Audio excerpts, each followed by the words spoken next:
السلام علیکم ورحمۃ اللہ وبرکاتہ۔ محترم حضرات و خواتین، اپنے دین و دنیا دونوں سے باخبر رہیں۔ آج بروز منگل قمری اور ہجری کیلنڈر 1443 کے مطابق جمادی الاخرہ کی تاریخ 21 ہے، 20 پر 1 ہے، اور شمسی کیلنڈر 2022 کے مطابق جنوری کی تاریخ 25 ہے، 20 پر 5 ہے۔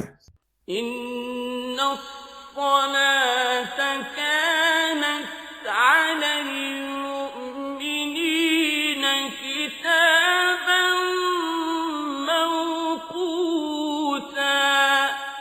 بے شک نماز کا مومنوں پر اوقات مقررہ میں ادا کرنا فرض ہے۔ تو چلیے ہم نمازوں کا اہتمام شروع کریں اور اگلی 5 نمازوں کے اوقات نوٹ کر لیں۔ شہر کڑپا میں آج فجر کا ابتدائی وقت 5:27 ہے، 5:20 پر 7 ہے، اور آخری وقت 6:40 ہے، 6:40 ہے۔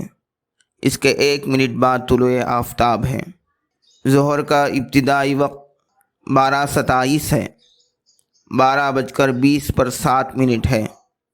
عصر کا ابتدائی وقت 4:36 ہے، 4:30 پر 6 ہے۔ مغرب کا ابتدائی وقت 4:16 ہے، 4:16 ہے۔ عشاء کا ابتدائی وقت 7:29 ہے، 7:20 پر 9 ہے۔ عشاء کا آخری وقت 5:22 ہے، 5:20 پر 2 ہے، اور سحری کا آخری وقت بھی یہی ہے۔ آج کی نصیحت بغور سماعت فرمائیں۔ بسم اللہ الرحمن الرحیم۔ دوستو، رسول اللہ صلی اللہ علیہ وسلم نے فرمایا، اہل دوزخ میں سب سے ہلکا عذاب اس شخص کو ہوگا جس کی دونوں جوتیاں اور اس کی ڈوریاں آگ کی ہوں گی، جس کی وجہ سے اس کا دماغ ہانڈی کی طرح کھولتا ہوگا۔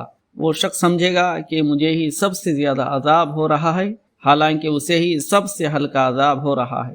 صحیح مسلم حدیث نمبر 517۔ آخر میں نوٹ فرما لیں کہ 5 وقتہ نمازوں کے اوقات 3 دن منگل، چہارشنبہ اور جمعرات کے لیے ہیں۔ من جانب دفتر محکمہ شرعیہ اسلامیہ، مسجد فاطمۃ الزہراء، محل نقاش کڑپا، آندھرا پردیش۔ بسم اللہ الذی لا یضر مع اسمہ شیء فی الارض ولا فی السماء وہو السمیع العلیم۔ عزیز مکرم، ابو داؤد شریف کی روایت میں ہے، حضرت نبی کریم صلی اللہ علیہ وسلم فرماتے ہیں، جو شخص صبح سویرے یا رات کے وقت یہ دعا 3 مرتبہ پڑھا کرے تو اس کو کوئی چیز تکلیف نہیں دے گی۔ ایک دوسری روایت میں ہے کہ جو شخص ان کلمات کو صبح کے وقت کہے، شام تک اس کو کوئی ناگہانی بلا نہ پہنچے گی۔ اگر شام کو کہے تو صبح تک کوئی مصیبت نہ پہنچے گی۔ اب آپ اس کو دھیرے دھیرے پڑھتے جائیں۔ بسم اللہ الذی لا یضر مع اسمہ شیء فی الارض ولا فی السماء وہو السمیع العلیم۔ اس کا ترجمہ ہے، اس اللہ کے نام سے صبح یا شام کی جا رہی ہے جس کے نام کی وجہ سے کوئی چیز آسمانوں میں اور زمین میں تکلیف نہیں دے سکتی۔ وہ اللہ خوب سننے والا ہے اور خوب جاننے والا ہے۔ ایک روایت میں صبح شام کی ایک دوسری دعا بھی آئی ہے، اس کو بھی اس دعا کے ساتھ شامل کر لیں۔ اعوذ بکلمات اللہ التامات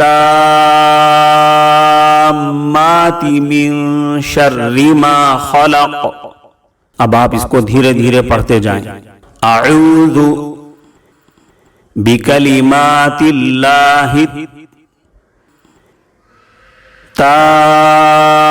التامات من شر ما خلق۔